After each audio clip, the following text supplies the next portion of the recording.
નમસ્તે મિત્રો, Pallavi Yashodhan Antani psychiatric social worker friends ગોઠડીમાં તમારું સ્વાગત છે. ટવકો 93મો મિત્રો. આજે મારે વાત કરવી હતી મિત્રો દાંપત્ય જીવનની. ઘણું 2-3 એપિસોડથી મને હતું કે એ વાત કરીએ ને કંઈ ને કંઈ તાત્કાલિક એવું નીકળતું હતું. આની આગળ પણ મેં ઘણી વાત કરેલી છે અને મિત્રો દાંપત્ય જીવનમાં ઘણો બધો મારો અભ્યાસ પણ છે મિત્રો. એટલે મારી પાસે ઘણા બધા એના કાઉન્સેલિંગના ઘણા બધા લોકો આવેલા છે ને એમાં કામ પણ ઘણું કરેલું છે. મેં પહેલાં કહેલું કે ભાઈ 5 વર્ષ લગ્નને થાય, પછી વધારે થાય, પછી ઇન્ટરકાસ્ટ હોય, સાદા હોય, એરેન્જ હોય, એ બધા જુદા જુદા વિષયો લઈને અમારી ટીમે કરેલું. એમાં મારે 5 વર્ષ પછીના એરેન્જ મેરેજનું મેં વધારે કરેલું મિત્રો. તો આ તો થઈ લગ્ન જીવનની વાત, પણ લગ્ન જીવનને લગતી વાતના વારંવાર પ્રશ્નો આવતા રહે છે મારી પાસે મિત્રો.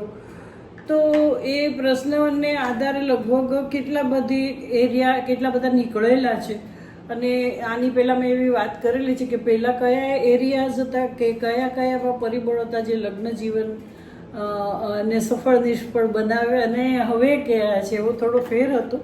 અને કેટલા હવે ફેર પડ્યા છે એનું પણ હું આગળ કહી ગઈ છું. ફરીથી લોકોને એવું હશે તો લઈશું ફરીથી કે કયા પરિબળ છે જે લગ્ન જીવનમાં સમાયોજનમાં થોડી દખલ કરે.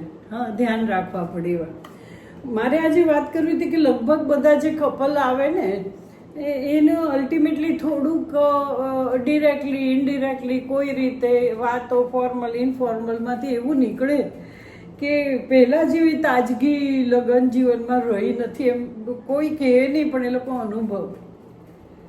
અને કોઈ રીતે ડિરેક્ટલી ઇનડિરેક્ટલી વધારે મોટા થાય એમ તો વધારે કોકના દેખતા કહેવા માંડે ને એવું થાય. તો દાંપત્ય જીવનને ની તાજગીની આ વાત છે આજે. તો આપણે લગ્ન જીવનને 10-10, 15-15 વર્ષના ગાળામાં જો વહેંચી નાખીએ મિત્રો, તો 0 થી 5 years હોય ને એમાં તો પીરિયડ ઓફ કોર્ટશીપ, અને તમે તમે જુદી દુનિયામાં છો. તમને એમાં કોઈ કમ્પ્લેન હોય નહીં અને 2 જણા બહુ ખુશીમાં. ને પહેલાં 5 વર્ષ, પછીના 5 વર્ષ હોય ને એ લગભગ થાય પહેલાં આપણે માનીએ તો 30 વર્ષ. પહેલાં 5 વર્ષ, પછી 30 થી 45 વર્ષનો ગાળો આવે. એમાં થોડુંક તમારે બેબી પ્લાન કર્યો, છોકરા થાય, નોકરીમાં વધારે તમે આગળ આવો ને પૈસા ભેગા કરવાની દોડાદોડી, પ્લસ લગ્ન જીવનનો આનંદ તો હોય જ. એટલે 45 સુધી, પછી 45 થી 60 સુધી છે ને તે કમાવામાં, સોસાયટીમાં નામ મેળવવામાં, સોસાયટીમાં પ્રતિષ્ઠા મેળવવામાં, છોકરાઓના ભણતર કે છોકરાઓના લગ્ન કે છોકરાઓના બિઝનેસની શરૂઆત કે એ બધે થોડુંક મન બે પક્ષે જતું હોય છે. અને છોકરોએ કદાચ પરણીને વહુ લાવ્યો હોય ને એ રીતે. એટલે ઘણા, એની હું વાત કરું છું, ઘણાને મોટા થઈ ગયાની લાગણી બહુ હોય છે. એટલે એ ગાળામાં જરાક આમાં ઝાંખપ ઘણી આવી જાય છે. અને 60 થી 80માં છે ને તે ઝાંખપ તો હોય, પણ પછી છે ને તે એડજસ્ટમેન્ટ કરીને પણ એમ કે બે સાથે જ રહેવાનું છે, સુખ દુઃખના સાથી બે છે, એટલે થોડુંક કન્વિનિયન્ટલી સમાધાન થઈ જતું હોય છે. પણ હું જે વાત કરવા માગું છું એ મિત્રો, આપણે કેમ બે જણાનું જે મિલન છે મિત્રો, 2 જણાએ જે આખી જિંદગી સાથે રહેવાના કરાર કર્યા છે, જે મન કર્યું છે, ઈચ્છા કરી છે, તો એ ગમે એટલા પરિબળ આવે તો મેં એવા ઘણા કપલ જોયા છે, વેરી રેર હોય છે કે આ બધા પરિબળ હોવા છતાં એ લોકો બેની જિંદગી તો સરસ જ હોય, એક જુદી જ હોય. કંઈ એવું નથી કે છોકરાઓ તરફ વળી જાય ને પેલા મિત્ર તરફ વળી જાય ને ધંધા તરફ વળી જાય ને પેલા, એવું નહીં. જ્યારે એ બેની વાત આવે ત્યારે એ બેને તો બહુ જ સરસ રીતે સમાધાન થયેલું હોય છે. તો આ લગ્ન જીવનની ઉપર જે પરત જામે છે, જે ઝાંખપ આવે છે, જે ધૂળ લાગી ગઈ છે, હા એને ખંખેરવાની કે અરીસાને ક્લિયર કરવાનું, એ ઝાંખપ કાઢવાનું મિત્રો ઘણી જરૂર છે ને આના કારણો શું હોય. હા તો આમ એપરન્ટલી જોઈએ ને તો ઇફ વી ટેક સ્ત્રી તો એ છે ને તે ઘણી સ્ત્રીઓ શરૂઆતના મેં કહ્યું એમ લગભગ 45 વર્ષ સુધી ઇટ્સ ઓકે, પણ 45 વર્ષ પછી થોડુંક છે ને તે ઘર હોમ ફંક્શનિંગમાં અને એના કામમાં લાગી જાય અને પતિ તરફ થોડીક એ નાખુશ, નોટ નાખુશ પણ પતિ તરફ થોડીક બેદરકાર થતી જાય. અને અત્યાર સુધી પતિ માટે દબાવેલા થોડો ઘણા રોષ હોય એ છોકરાઓ કે છોકરાની વહુ આવે તો એને સપોર્ટ મળતા જાણે કે કેમ એનો વિરોધ કરવા માટે એમ ખુલ્લો વિરોધ કરે ને એવું શરૂ થતું હોય છે. હા પછી ઘણી સ્ત્રીઓ લગભગ છે ને તે અમુક વખતે હવે મોટા થઈ ગયા એમ પોતા તરફ ધ્યાન ન આપે. તમે પ્રેઝન્ટેબલ તો હોવા જોઈએ ને. એક વસ્તુ સમજી જ લેવાની છે કે સદાય સદાય સદાય પુરુષોને નજાકત, બ્યુટી, કોમળતા, વેલ ડ્રેસ કે સરસ મજાની હસમુખી પત્ની હજી એવું આગળ આવે છે એ ટાઈપનું છેક સુધી મગજમાં હોય છે. તમે તમારી જાત પ્રત્યે બહુ બેદરકાર ન થાવ. શું થઈ ગયું, મોટા થઈ ગયા એટલે ઉંમરને અનુરૂપ મોટા થવાનું છે, એવું નથી કહેતી, પણ એમાં તમે બહુ જ ત્યાગ ને વિરક્ત ભાવ બતાડો ને એ પુરુષોને ગમતું નથી. એવું બહુ કરતા હોય છે. અને એકબીજાને લગ્ન થઈ ગયા છે ને ઇટ ઇઝ ગ્રાન્ટેડ હવે, એટલે દે take the thing for granted, એટલે એમાં કાંઈ હવે એકબીજાને ખુશ રાજી કરવાની કેવી જરૂર લેખતા જ નથી. એ જાણે પતી ગયું એમ લગ્ન થાય એ ટાઈપનું છે. અને કંઈ જો મિત્રતા અરે સંબંધ હોય તો એમાં ઊંડાણ કાંઈ ખાસ એવું દેખાતું નથી. તો સ્ત્રીઓને અનુલક્ષીને આવું પુરુષને લાગતું હોય છે કે આટલી બધી સગવડ આપી તો જ્યારે જરાય નવરી નથી હોતી, જ્યારે હોય ત્યારે વાંક જ બતાડવા બેસે છે. એ જાતનું. અને પુરુષને છે ને તે સ્માર્ટ ને એ ટાઈપની ને એવી જ સ્ત્રીઓ ગમતી હોય છે. અને એટલે પોતાની જાત તરફ બહુ બેદરકાર રહેવું નહીં એની એજ.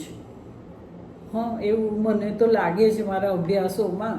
ને એ સોલ્વ કરવાથી ઘણું પતી જતું હોય છે. ઘણીવાર સ્ત્રીને વિચારીને ખબર ન હોય મોટી થયા જ કરે ને દે ડોન્ટ કેર. 35 વર્ષ પછી એટલું બધું ઘરનું કામ હોય, ટિફિન કરવાનું અને આમ કરવાનું હોય, છોકરાને રાખવાનું, અને એમાં પોતાનું હવે તો જો કે થોડી અવેરનેસ આવી છે, પણ તોય એ કંઈ પછી છે ને તે અકાળે મોટી થઈ જાય ને એ પુરુષને પાછું ગમે ને એ પુરુષનું ઘર સાચવવા જેવી થતી હોય છે. પણ પહેલાંને વળી એમ થાય કે આનામાં કોઈ ચામ નથી, હવે એને કાંઈ જિંદગીમાં રસ નથી, એ તો આવું જ કરવાની, એ તો હંમેશા ના જ પાડે છે. પૂછી જુઓ એને, like the sort of sarcastic language ને એવું બધું શરૂ થાય છે. અને ત્યારે પુરુષોને શું હોય છે કે ઘણા પુરુષો, જેમ મેં એમ કીધું ને કે સ્ત્રીઓ કામમાં, એમ ઘણા પુરુષો છે ને તે એ લોકોને ઘરને ચલાવવાની પ્લસ ફ્યુચરમાં સિક્યોરિટીની પ્લસ રહેઠાણની પ્લસ છોકરાઓને ભણાવવા પરણાવવાની એટલી બધી જવાબદારી હોય છે કે પુરુષો કમાવામાં પડી જાય. તો આ કમાવામાં પડેલાના એના જે વર્કિંગ અવર્સ હોય, જે રીતે કરતા હોય, એમાં થોડુંક તમે એને સાથ આપો ને એને જરાક બે શબ્દો એમ કહો કે એને તો કોઈ દિવસ અમારે ટાઈમ જ ના મળે, ગમે તે કરો ને ગમે તે કરો, એને ક્યાં રવિવાર હોય જ છે, પણ ભાઈ એને કંઈક હશે. એટલે તમારા જેટલી મહેનત કરીને પૈસા કમાય છે અથવા પૈસા કમાવામાં એને જેટલું યોગદાન આપવું પડે છે એટલું તો આપવું જ પડશે, નહીંતર આ બધું તમારી જાઓ જલાલી છે ને આભારી છે. પણ એવું છે કે મેં કહ્યું એમ કામની આડે ડિફેન્સ મિકેનિઝમમાં પડીને સ્ત્રી પુરુષને ધ્યાન ન દેવું ન બને. એવી જ રીતે કમાવાનું હોય જવાબદારી, પોતે જાણે ઘર જોવે છે એટલે એ જરાય આ બાજુ ધ્યાન જ ન દે અને એને કોઈ સંસાર તરફ જાણે રસ જ ન હોય ને રટમાં જ લાગે, એવું પુરુષનોય ન ચાલે. એણે બધું ભૂલીને કોઈક વખત તો ભલે ને એટ ધ એન્ડ 12 વાગ્યા પછી તો તમારી સાથે સ્ત્રી હોય છે ને 12 થી સવાર સુધી, તમે બહુ જ બિઝી હો એમાં તમારે જરાય બેજવાબદાર ના રહેવું જોઈએ. હા, પછી જે સમજ છે ને, એકબીજાની સમજ, એને એવું લાગે છે કે મને સમજતી નથી ને મને, મેં તમને કહ્યું કે એ લોકોને સદાય છે ને તે હંમેશા મેં ઘણી જગ્યાએ જોયું, ઘણા સાથે વાતે કરી, ઘણાનું ઇનડિરેક્ટ એવું રિએક્શન મેં સાંભળ્યા. એના ઉપરથી લાગે છે કે એ લોકોને હંમેશા હસતી ખુશાલ વેલ ડ્રેસ એ ટાઈપની જ સ્ત્રી ગમે છે. અને સ્ત્રીને આખા દીની કંટાળેલી બધી વાત એમને કહી દેવી હોય છે ને એમને સાંભળવી હોતી નથી. એમાં મેં એક પોઈન્ટ મેં હતો કે હું લાવીશ જુદો, કે પુરુષને તો બે બેલેન્સ કરવાની બહુ જવાબદારી, 3. એક તો અર્નિંગ, કમાએ, બીજું એના પેરેન્ટ્સ કે ઘરના મેમ્બર્સ કે એના ભાઈ બહેન હોય એ, અને એની સામે એની પત્ની.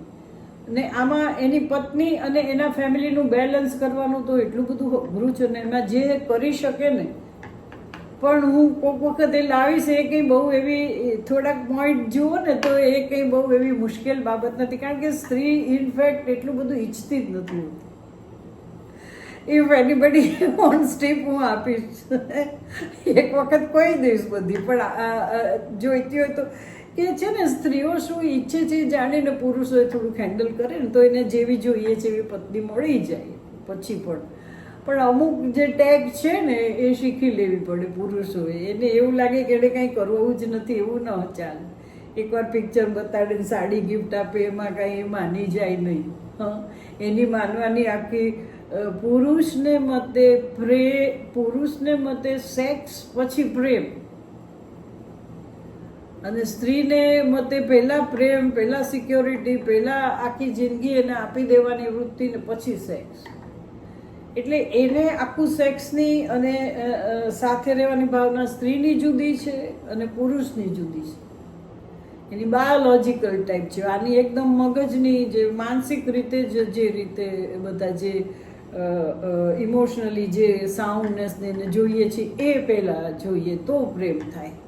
આવી નાની નાની બાબત એકબીજાએ સમજી લેવી જોઈએ. એમાંની ઘણી મેં ટિપ્સ તમને કહી દીધી આજે. તો આવા ફેઝિસ આવે ત્યારે મેં તમને કહ્યું કે ભાઈ 2 ફેઝ હોય ત્યાં સુધી સરખું રહે છે, પછી મિક્સ થાય ને પછી તો એકદમ એકબીજાની સામે પડવા માંડે. પણ પછી છે ને તે છોકરાઓ પરણી જાય, એને ગ્રાન્ડ ચાઇલ્ડ થાય, બેની તબિયત ઢીલી પડે, ઘરમાં થોડું ઓછી એટેન્શન મળે, ત્યારે 2 જણ એક થઈ જાય છે અને એકબીજાને મદદ કરતા હોય છે. પણ ત્યારે પણ છે ને તે તમારે તમારું જિંદગીને જીવંત તો રાખવી છે. જિંદગી જીવંત કે તરોતાજા રાખવી એટલે કાંઈ એનો અર્થ સેક્સ જ નથી થતો, પણ એ જરૂરી જ છે. તો મિત્રો એજ વાઇઝ તમે જે રીતે તમારી નીડ હોય, ઇમોશનલ બાયોલોજિકલ, એ રીતે થોડુંક કોન્શિયસલી મેં કીધું અમુક અનુકૂલન એવા હોય છે કે એના સભાન પ્રયત્ન કરવા પડે છે.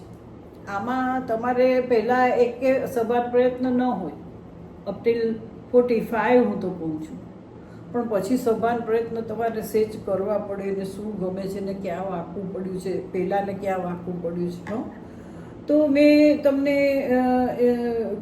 એક ખાસ કહ્યું કે ભાઈ નજાકત કે બ્યુટી, કે એ ઓપોઝિટ સેક્સ તરફની એક એ લોકોને સદાય સિમ્પથી અને લાઇકિંગ્સ તો છે જ.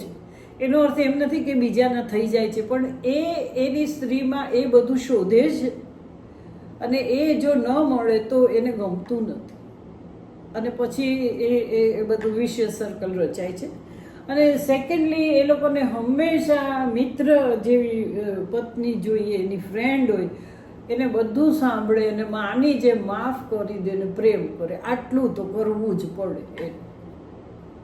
અને પુરુષોએ સ્ત્રીઓને સિક્યોરિટી આપે ને, જેના ખભે માથું મૂકીને રડી શકે, જે હોય તો દુનિયાની કોઈ ચિંતા ન હોય, લડી નાખે, એમ ફાધર ફિગર ટાઈપ હોય ને, જે એવું સ્ત્રીને સેજ આપી દે ને તો પછી આખું તમારી જાતને સમર્પિત કરી દેશે. પણ એ તો તમારે આપવું જ પડે ને, એને પ્રતીતિ થવી જોઈએ. કે he is with me, he knows, એને ખબર છે આખો દિવસ હું શું કરું છું, એને ખ્યાલ છે.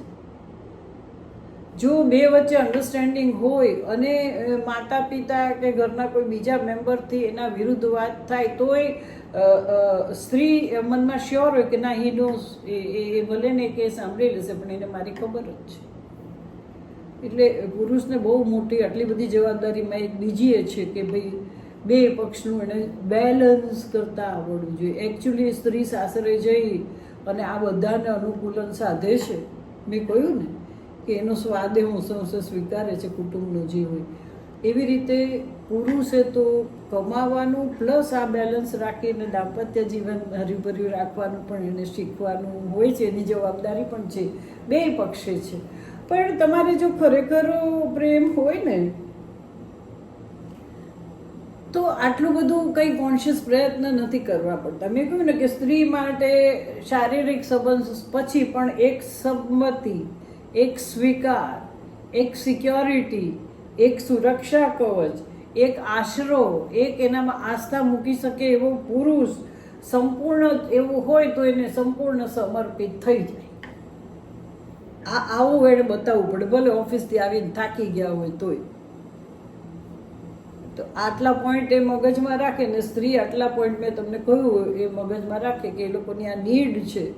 અને એ લોકોને બધી હજી હું ડિટેલમાં બીજા કહીશ કારણ કે 16 મિનિટ થઈ ગઈ છે. એવી મેરિટલ એડજસ્ટમેન્ટમાં તો ઘણું નીકળે.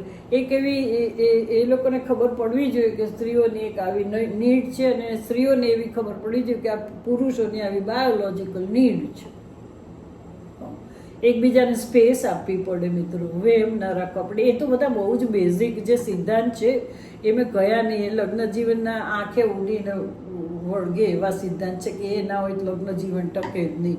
વિશ્વાસ નહીં ને વેમ ના રાખે ને વિશ્વાસ ના રાખે ને એને સ્વીકારે નહીં ને એને નીચી માને ને દહેજના પ્રશ્નો ને આ બધા તો બહુ એપરન્ટ પ્રશ્નો ઘણા એવા છે. પણ મેં જે કીધું એ ઘણા વર્ગમાં દે આર સેટલ, કોઈ વાંધો નથી હોતો. પણ જે પરત બાજી જાય છે ને, પેલું તો પરત નહીં, પેલું તો બિલકુલ લેયરના લેયર થઈ જાય. મેં કીધું વિશ્વાસ ન હોય, આ ન હોય, દહેજના પ્રોબ્લેમ હોય, આ હોય, એ તો પરતને પછી બહુ ખેડવી મુશ્કેલ છે. આ જે છે ને સામાન્ય સેજ તમને હેઝી થઈ જાય એવું ધૂંધળું દેખાય એ ટાઈપનું જે લગ્ન થઈ જાય ને એના મેં આ બધા તમને શું કહેવાય ઉપાય કયા. હા મિત્રો, તો મને આશા છે કે મેરિટલ એડજસ્ટમેન્ટ 25 વર્ષ પછીના 80 સુધીના બધાને લાગુ પડે છે. દરેક એજની વિશિષ્ટતા હોય છે. હજી કહેશો અને તમને રસ પડશે તો દરેક એજના કેરેક્ટરિસ્ટિકને એના જુદા જુદા ઉપાય હું કહીશ. પણ મેં બાય એન્ડ લાર્જ તમને કહ્યું. એન્ડ ટુ સમ અપ કે ભાઈ દાંપત્ય જીવન ઉપર પરત ન જામી જાય, ધ્યાન રાખવું જોઈએ. સ્ત્રીઓએ હંમેશા કામમાં ને કામમાં રહીને પુરુષને નિગ્લેક્ટ ન કરવો. એને બહુ કમ્પ્લેન આખો દિવસ ન કર્યા કરવી, એનો મૂડ જોવો, પોતાને ધ્યાન આપીને એને એક્સેપ્ટેબલ ને એને ગમે એવા રહેવું એની એજ પ્રમાણે. અને બીજું કે પુરુષો મેં તમને કહ્યું કે આ બધું ગમે છે ને એને ફ્રેન્ડ ગમે છે તો એ પ્રમાણે રહેવા પ્રયત્ન કરો. ત્યારે પુરુષોએ બહુ મોટું બેલેન્સ રાખવું બે વચ્ચે. અને આ સખત જે સિક્યોરિટીની ડિમાન્ડ છે ને સ્વીકારની ને સંમતિની ને એને સમજે છે ને એ જે કામ કરે છે બધું એને ખ્યાલ છે ને એને ગર્વ છે ઘર ચલાવ્યું એવું એને ખબર છે એવી સ્ત્રીને ખબર હોવી જોઈએ. અને ભાઈ એવું હોય ને તો પ્રસંગોપાત અભિવ્યક્તિ કરવી. સાવ અભિવ્યક્તિ ન હોય બે પક્ષે તો ચાલે જ નહીં. તમારા મનમાં હોય એ તમે બોલો જ નહીં તો કેવી રીતે ખબર પડે? એક સામાન્ય વાત છે, બહુ પર્સનલ. આ તો બહુ પર્સનલ છે ને. મારા તો બહુ લોંગ સરસ વાળ હતા. એને પોની નથી ગમતી એટલે either you keep very long or એને બોયકટ બહુ ગમતા હતા અને બહુ કરાવતા હતા. તો પછી એમાં ઘણીવાર શું થાય કે એમાં અમારે શું હોય, long and short, long and short, આમ ને આમ, એમાં કાંઈ બીજું બહુ વિવિધતા થાય નહીં. તો પછી કોઈક વખત વધારે ટ્રીમ થઈ ગયા હોય વાળ તો ફ્રેન્ડ સર્કલમાં અને બધા એમ કે શું પેલા સારા લાગતા હતા. તો પછી હું એમ કહું કે ત્યારે હું સારી લાગતી હતી એવું કોકવાર તો કેવું હતું તો મને ખબર પડત તો હું એકદમ મને તો એકદમ શોર્ટ ગમે તેવું ન કરાવત. એટલે just I am giving you example કે તમારે એ ત્યારે તો કેવું જોઈએ ને તો ખબર ક્યાંથી પડે. એવી રીતના એકબીજાને કહેતા થોડુંક શીખો. Don't take it four granted. અથવા ક્યાંક એનો ઉલ્લેખ તો મળવો જ જોઈએ કે તમને સમજે છે. હા, એવું પુરુષે બતાવવું જોઈએ કે સ્ત્રીએ એને ગમે એવું કરવું જોઈએ. એવું નથી કે હું આઈ ગેવ યુ એક્ઝામ્પલ કે તમને એવું થઈ જ જાય. મને બહુ લાઇટ શેડ ને ક્રીમ કલર, એમની પાસે તો ક્રીમ કલરના છે ને તે 10-15 પેન્ટ ને 10-15 શર્ટ. આપણે દૂરથી જોઈએ તો સરખું જ લાગે. આપણે કીધું કે ના આને સેજ આમ એવું છે, આ તો આમ છે ને, એટલે એને તો એવું લાગે એકદમ. અને એમને ક્રીમ સાડી એ બહુ ગમે ને ક્રીમમાં કોક વખત પ્યોર સિલ્ક ને એમાં સારી લાગે પણ કાયમ એવું ના સારું લાગે. પણ તોય પછી અલ્ટિમેટલી 10-15 સાડી ક્રીમ આપણાથી રખાઈ જ જાય ને એને ગમતી હોય ત્યારે પહેરાઈ જ જાય ને. બહુ કોસ્ટલી સાડીમાં ક્રીમ શેડ હોય જ, પણ જ્યારે ક્રીમ શેડ પહેરીએ ત્યારે એ કંઈ એવું તમારે વખાણ કરે એવું જરૂરી નથી. તમે એને ગમતી લીધી છે એવી એને ખબર છે. હા, અને પુરુષોને છે ને તમે પરફેક્ટ હો ને તો પછી કંઈ કહેવાની જરૂર લાગતી જ નથી. હવે 21 મિનિટ થઈ છે. બીજા ઘણા રસપ્રદ દાખલાઓ છે તમને આપત, પણ ઘણો ટાઈમ થઈ ગયો એટલે બપોરના થાક્યા હશો. ગોઠડી માંડીએ ને તો પૂરી થતી જ નથી. આઈ ડોન્ટ નો બધા કેવી રીતે સાંભળી શકતા હશો બપોરે. હા, નેક્સ્ટ ટાઈમ એવું લાગતું હશે તો હું નહીં બેમાં વિભાજિત કરીને આપણે 15 મિનિટની કરી નાખીશું. So what else friend, thank you so much, thank you so much. કોઈ પણ મેં કહ્યું, હું કાલે જ બોલી છું મારા ઇવનિંગ ટાઈમમાં, પણ કોઈ પણ જાતનું હોય, આઈધર ઇટ ઇઝ કોઈ પણ સબ્જેક્ટ હોય, ઇટ ઇઝ એક્સેપ્ટેડ ને બહુ સારું છે. ઇવનિંગ ટાઈમમાં હમણાં મેં વળી એક એવું શરૂ કર્યું છે કે એક ક્લિપિંગ મૂકીને જે સરસ ગીત હોય એ મૂકીને એની સાથે હું કેવી રીતે સાંભળું છું એ જોજો. અથવા તો હમણાં વળી સેમ ટ્યુન ઉપરથી આપણા કયા ગીત છે એવું ને કંઈક નવું નવું એવું કરતા હોઈએ છીએ. અથવા બહુ જ ફેમસ અત્યારે જે હોય ને સોંગ્સ વેસ્ટર્ન, એની ટ્યુન કેવી જરાક મૂકીને ને એવું બધું કરું છું ને લોકોને ગમે છે. તો આમાં જરાક હું વિશ્લેષણમાં વધારે પડી જાઉં છું. પણ if you like I can change. પણ સાંજનો ટાઈમ જ એવો ઇન્ફોર્મલ અને સમ ટિપ્સ, આ થોડોક ઓલા લક્ષી થાય છે કે રિસર્ચ ઓરિએન્ટેડ કે કાંઈક એમાંથી સબસ્ટન્સ નીકળે એવો. પણ યુ લવ ઇટ. સો થોડું એવું જોવું હોય તો ઇવનિંગ ટાઈમ જોઈ લેવું સૂતા પહેલાં, ઘણું સારું લાગશે. So what else friend, thank you so much. અને ફરીથી નવો વિષય લઈને આવીશ.